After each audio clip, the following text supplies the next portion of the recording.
चलिए मित्रों, तो आज हम पॉलिटी का 9th डेली क्वेश्चन सॉल्विंग करेंगे। 25 क्वेश्चन रोज रात को सोने से पहले करने हैं और एग्जाम क्लियर करना है। चलिए सीधे क्वेश्चंस पे आते हैं। Question number 1, consider the following statement regarding article 13 of the Indian constitution. पहला स्टेटमेंट आता है, it create scope for reviewing both pre constitutional and existing laws. क्या ये सही है? तो बिल्कुल आपका स्टेटमेंट फर्स्ट जो है वो सही है। आर्टिकल 13 क्या कहता है? आर्टिकल 13 कहता है कि भाई all laws that are inconsistent with or in derivation of any of the fundamental rights should shall be void. ठीक है। तो भाई ये क्या करता है? ये आपको जुडिशियल रिव्यू का जो डॉक्ट्रिन होता है वो बताता है। ठीक है। तो सुप्रीम कोर्ट इन आर्टिकल 32 क्या कर सकती है, और हाई कोर्ट आर्टिकल 226 में इनके पास में पावर होती है किसी भी लॉ को अनकॉन्स्टिट्यूशनल करार देने की। ठीक है।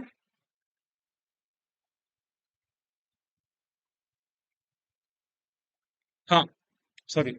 ठीक है, तो उसको अनकॉन्स्टिट्यूशनल करार देने की पावर होती है। ठीक है।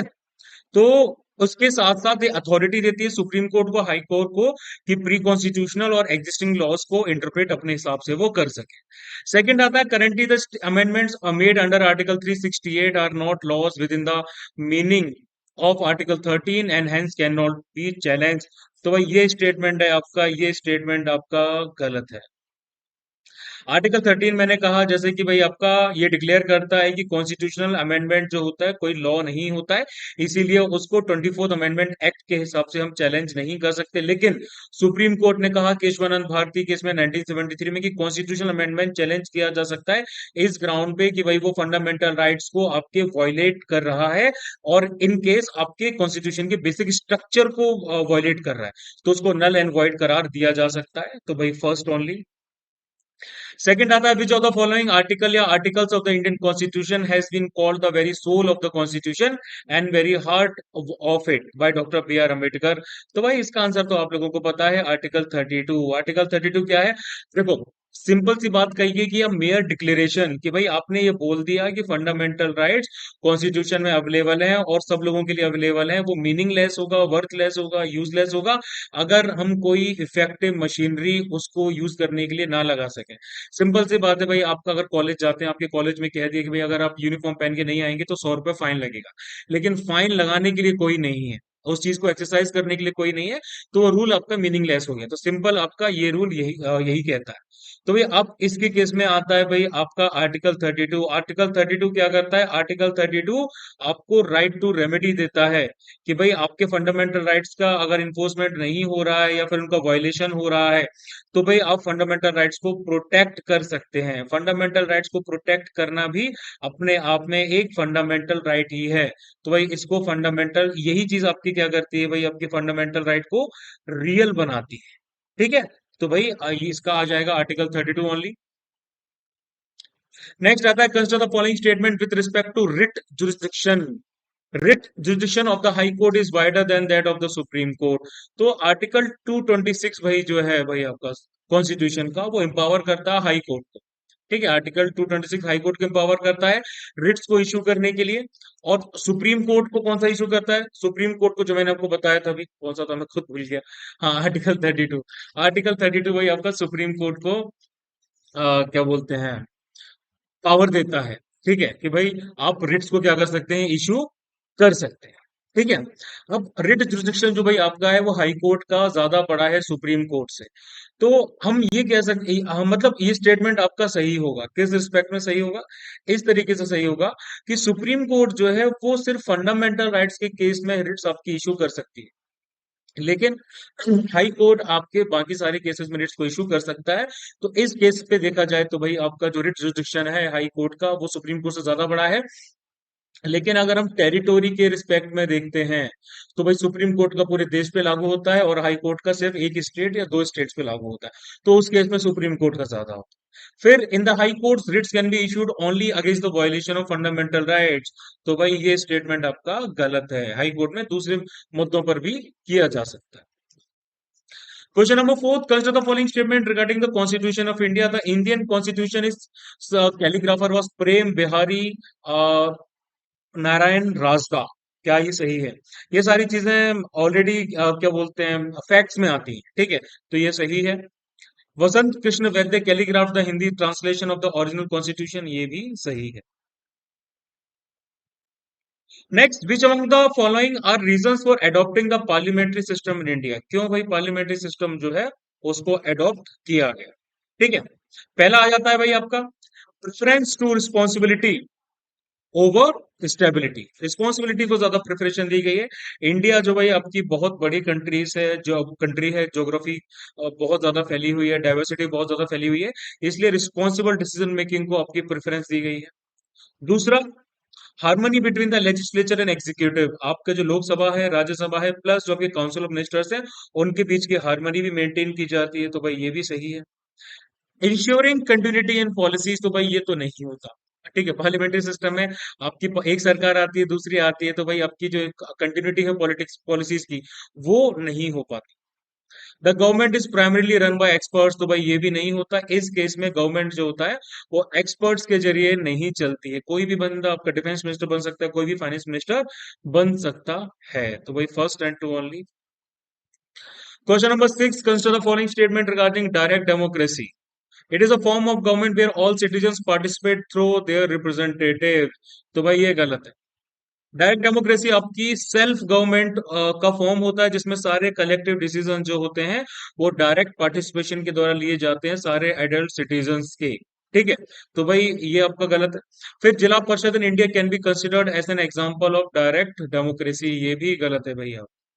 ठीक है, ये डेमोक्रेटिक डिसेंट्रलाइजेशन के केस कैटेगरी में आते हैं आपके।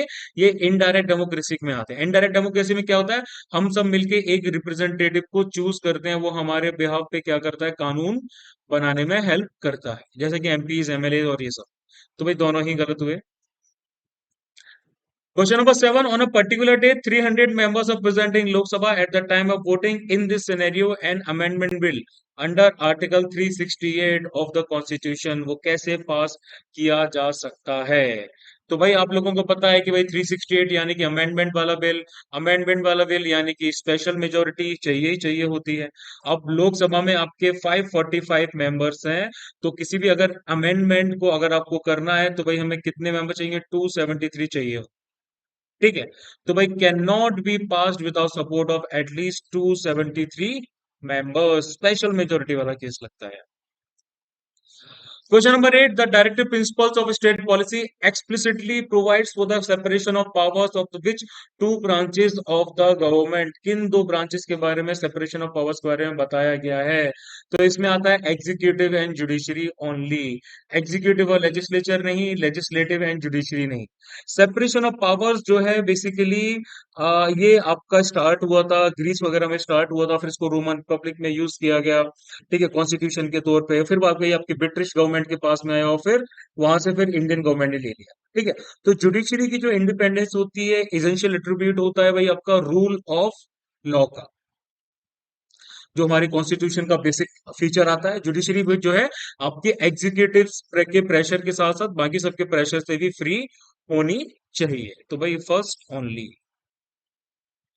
Question number 9, consider the following statement regarding the constituent assembly of India. ठीक है, Mahatma Gandhi was not a member of constituent assembly, तो भाई ये तो बिल्कुल ही सही है।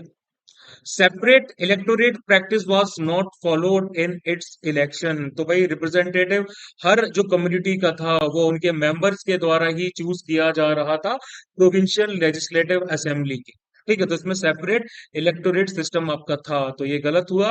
It functioned as the first parliament of the country as well. बिल्कुल, कॉन्स्टिट्यूएंट असेंबली के भाई आपके दो फंक्शन थे, पार्लियामेंट के तौर पे फंक्शन करना, जब तक पहले जनरल इलेक्शंस नहीं हो गए, तो ये भी इनका काम हुआ करता था। क्वेश्चन नंबर 10 आता है अभी आपका डीपीएसपी से related. With reference to directive principles of the state policy consider the following statement. They aim at establishing political democracy in the country. तो फंडामेंटल राइट्स और भाई आपके जो डीपीएसपी होते हैं ये कॉम्प्लीमेंट्री और सप्लीमेंट्री होते हैं एक दूसरे के लिए। फंडामेंटल राइट्स आपके सिटीजन्स के लिए होते हैं और जो डीपीएसपी होती हैं वो गवर्नमेंट यानी कि स्टेट के लिए होते हैं। फंडामेंटल राइट्स बात करते हैं पॉलिटिकल डेमोक्रेसी की। ठीक है, डायरेक्टिव प्रिंसिपल बात करते हैं इकोनॉमिक एंड सोशल डेमोक्रेसी। तो स्टेटमेंट फर्स्ट आपका गलत है। they are not automatically enforced and require legislation for their implementation. तो डीपीएसपीज आपके नॉन जस्टिसेबल होते हैं, मतलब लीगली इन्फोर्सेबल नहीं होते हैं कोर्ट्स के द्वारा। उनके वायलेशन के लिए डीपीएसपीज को लेजिस्लेशन यानी कि उनके ऊपर कानून बनाना है, अगर आपको उनको इम्प्लीमेंट करना है, ऑटोमेटिकली इन्फोर्स नहीं होते। तो ये सही है, मतलब कि first only. Question number 11, the constitution of India provides for which of the following ways to acquire citizenship. Citizenship यानी कि नागरिकता आप कैसे हासिल कर सकते हैं, ठीक है। कौन कौन सी वेज इसमें आती हैं? तो देखो भाई, इसमें क्या बोलते हैं, सिंपल सी बात आती है। सिटीजनशिप का जो आपकी डीलिंग है वो आर्टिकल 5 से लेके 11 तक आती है पार्ट 2 में। लेकिन कोई भी परमानेंट या टेम्परेरी या एलोबरेटिव प्रोविजंस इस बारे में कॉन्स्टिट्यूशन ऑफ इंडिया में नहीं है। ये सिर्फ आइडेंटिफाई करती है कि कौन कौन जो है वो जनवरी 26 1950 को इंडिया के सिटीजन्स के तौर पे आइडेंटिफाई किए जाएंगे। एक्विजिशन और लॉस का प्रोविजन उसमें नहीं आते हैं। ये पार्लियामेंट को एम्पावर करती है कि भाई आप ऐसे कानून बना सकते हैं जो इन मैटर्स के साथ में डील कर सकें।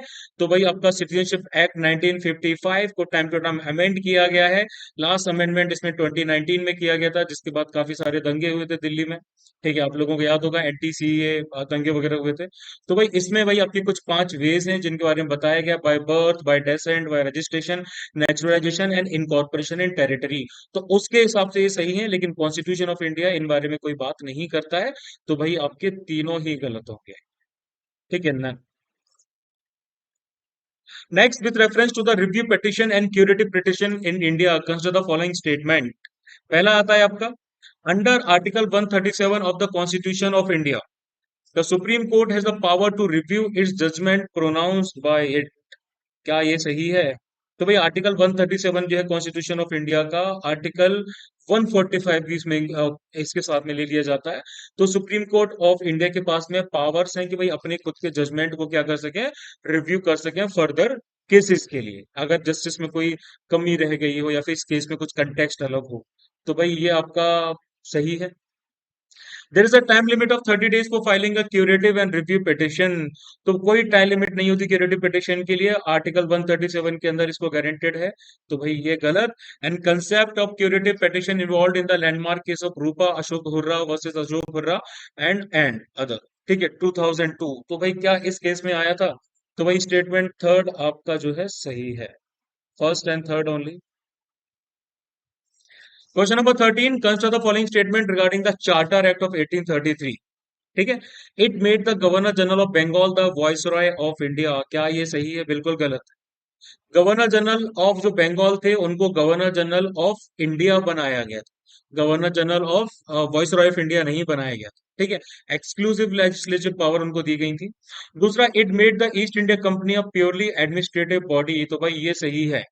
जो ईस्ट इंडिया की एक्टिविटीज थी कमर्शियल बॉडी के तौर पे वो खत्म हो गई थी और वो एडमिनिस्ट्रेटिव बॉडी बन गए थे।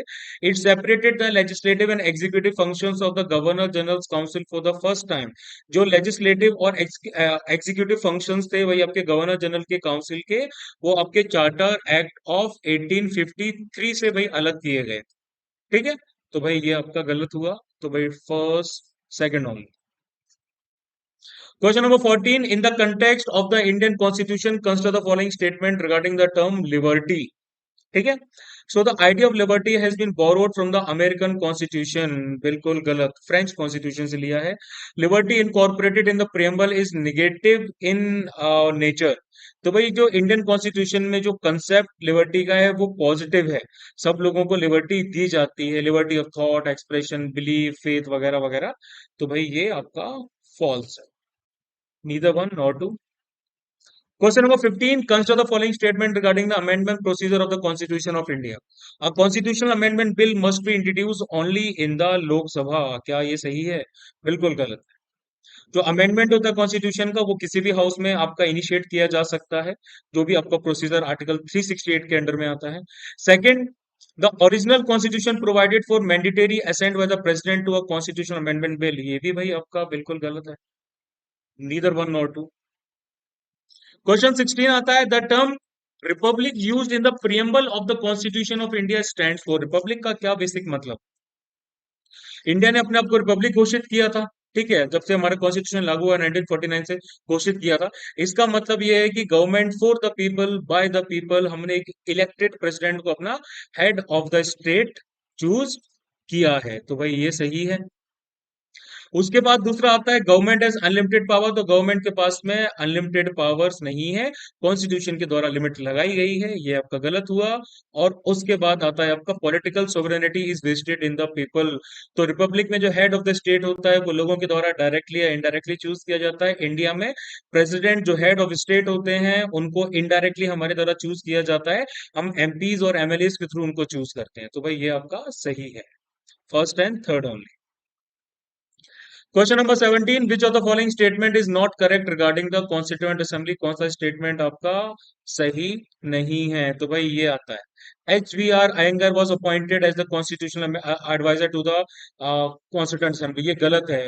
B N Rau, sir B N Rau legal adviser वो थे। ठीक है, बाकी स्टेटमेंट सही है आपके। Question number 18. Consider the following statement with respect to the collegium system. It is mentioned in the Indian Constitution as the method of selection of judges of the Supreme Court. तो भाई ये गलत है। ये वो सिस्टम है जिसमें appointment और ट्रांसफर होता है जजेस का, जो एक फोरम रहता है, chief justice of India plus 4 senior most जजेस होते हैं सुप्रीम कोर्ट के, और इंडियन कॉन्स्टिट्यूशन में इसके बारे में कुछ नहीं लिखा है।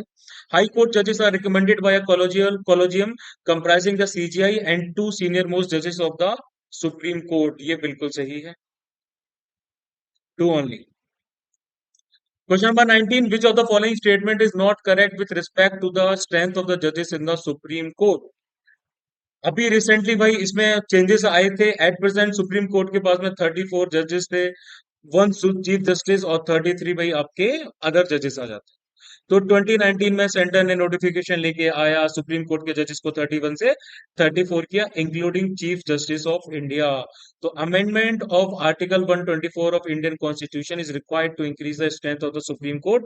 ये आपका क्या है, ये आपका स्टेटमेंट इस रिस्पेक्ट में करेक्ट नहीं है, बाकी सारे के सारे जो आपके स्टेटमेंट है वो सही है। ठीक है, next, arrange the following states in their chronological order of formation from earliest to the latest. तो स्टेट रिऑर्गेनाइजेशन वाला चैप्टर आपने पढ़ा होगा, सबसे पहले उत्तर प्रदेश का फॉर्मेशन हुआ था 1937। ठीक है, ब्रिटिश रिजाइम में यूनाइटेड प्रोविंसेस कहा जाता था, और पोस्ट इंडिपेंडेंस 1950 में इसको उत्तर प्रदेश कर दिया गया। उसके बाद में आंध्र प्रदेश हुआ, जो भाई आपका पहला लिंग्विस्टिक बेसिस पे बना था October 1 1953 में। फिर उसके बाद हरियाणा 1966 में, और नागालैंड बना था भाई आपका 1963 में। तो ऑर्डर रहेगा 1 2 3 एंड 4। नहीं, एक सेकंड, हरियाणा पहले बना था, सॉरी सॉरी, पहले आपका हरियाणा, पहले नागालैंड बना था फिर हरियाणा, तो भाई 1 2 4 and 3। Now coming to question number 21। Consider the following statement with respect to the procedure laid down under the Judges Inquiry Act 1968 for the removal of Supreme Court judges. पहला, presiding officers of respective houses may admit the motion of removal or refuse to admit it. क्या ये सही है? तो भाई पहला statement आपका सही है। जो स्पीकर या चेयरमैन होते हैं वो क्या कर सकते हैं भाई, उसको एडमिट कर सकते हैं मोशन को उनके इम्पीचमेंट के लिए, ठीक है, उनके रिमूवल के लिए, या फिर उसको रिफ्यूज भी कर सकते हैं। दूसरा, the president constitutes a 3 member committee to investigate the complaint against a जज। अगर मोशन को एडमिट कर लिया जाता है तो स्पीकर और चेयरमैन होते हैं वो 3 मेंबर की कमेटी को बनाते हैं चार्जेस में इन्वेस्टिगेट करने के लिए, तो ये गलत हुआ। Second, third, motion for removal is required to be adopted by each house of parliament by an absolute majority. तो भाई थर्ड स्टेटमेंट आपका गलत है। जो रिमूवल एड्रेस होता है उसमें स्पेशल मेजोरिटी होनी चाहिए ईच हाउस ऑफ पार्लियामेंट की, ठीक है, 2/3 वाली। ठीक है, तो ग्राउंड्स ऑफ रिमूवल आपके प्रूव्ड मिसबिहेवियर और इनकेपेसिटी पे होते हैं, तो भाई ये भी आपका गलत है, तो इसमें आएगा आपका फर्स्ट वन। चलिए question number 22। Who among the following dignitaries take the oath or affirmation to devote himself herself to the service and well-being of the people of India? तो भाई इसमें आते हैं सिर्फ आपके प्रेसिडेंट, वाइस प्रेसिडेंट नहीं आते, और प्राइम मिनिस्टर नहीं आते, और सीएजी भी नहीं आते। ठीक है, first only. 23rd question, as per the constitution of India the governor of which of the following states have special responsibilities with respect to law and order. तो भाई इसमें से कौन कौन उस कैटेगरी में आते हैं? ठीक है, नागालैंड वाले आते हैं, ठीक है। With respect to law and order, यानी कि इंटरनेट डिस्टर्बेंस से रिलेटेड। ठीक है, जो आपके नागा हिल्स हैं, तुएनसांग एरियाज हैं, आर्टिकल 371 ए के अंडर में आते हैं। और सेकंड आते हैं भाई आपके मणिपुर के। ठीक है, इनमें भी एडमिनिस्ट्रेशन जो हिल एरियाज का है, आर्टिकल 371 सी।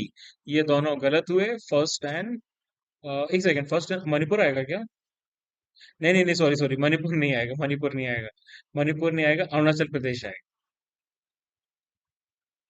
हम्म, हाँ, Arunachal Pradesh. My bad. 371 B आता है शायद, हाँ 371 एच आता है। फिर इस बाद, with reference to the 73rd constitution amendment act 1992, consider the following statement. The act bars the interference by courts in the electoral matters of panchayat. क्या ये सही है? बिल्कुल सही है। ये एक्ट क्या करता है, इंटरफेरेंस जो कोर्ट्स की होती है उनको बाहर करता है, डिक्लेयर करता है कि any validity of any law relating to the delimitation of constituencies वगैरह वगैरह, वो सब किसी कोर्ट में क्वेश्चन नहीं की जा सकती। Second, the provision of the act do not apply to the union territories. तो भाई ये आपका गलत है, अप्लाई होता है। Last question of the day, question 25. In the context of the Indian polity, which of the following is not a federal characteristic feature? Federal characteristic तो आप समझते होंगे, इंडिया में फेडरल सिस्टम ऑफ गवर्नमेंट है, central government है और state government है, तो इसी को फेडरल कैरेक्टर बोलते हैं। तो इसमें से कौन कौन सी चीज जो है फेडरल कैरेक्टर में नहीं आती है? इंडिपेंडेंस ऑफ जुडिशरी आती है, constitution provides for bicameral आता है, powers has been divided between centre and state, ये तो बिल्कुल ही आता है, the fundamental rights are enforceable by courts of law. तो भाई इसमें कहीं भी हमारा स्टेट गवर्नमेंट का मामला नहीं आता, स्टेट कोर्ट्स का मामला भी नहीं था, हाई कोर्ट्स वगैरह इससे रिलेटेड आपका स्पेसिफिकली नहीं आती, ये आपका एक्सक्लूसिव राइट रहता है सुप्रीम कोर्ट का। तो भाई ये जो है भाई आपका, ये फेडरल कैरेक्टरिस्टिक्स फीचर नहीं है हमारे कॉन्स्टिट्यूशन का। ठीक है, ये है हमारी आंसर की, and I hope, I sincerely hope कि आप लोग इन क्वेश्चंस को पूरे तन मन धन से कर रहे होंगे। ठीक है, तो अभी तो जो प्रिपरेशन चल रही है आपकी, इनसे आप कीजिए for the next upcoming batch. हम लोग एडमिशन CDS टू 2023, यानी कि 3 सितंबर के बाद में नया बैच जो अक्टूबर से स्टार्ट होगा, अक्टूबर टू दिसंबर 3 महीने का बैच होगा, 90 और 100 डेज का। उसके लिए आप एनरोलमेंट कर सकेंगे, हम लोग एनरोलमेंट स्टार्ट जल्दी करेंगे। और इस बार हमारी मैथ्स भी जो है इंक्लूड रहेगी कोर्स में। चलिए मित्रों, आज के लिए इतना ही। जय हिंद।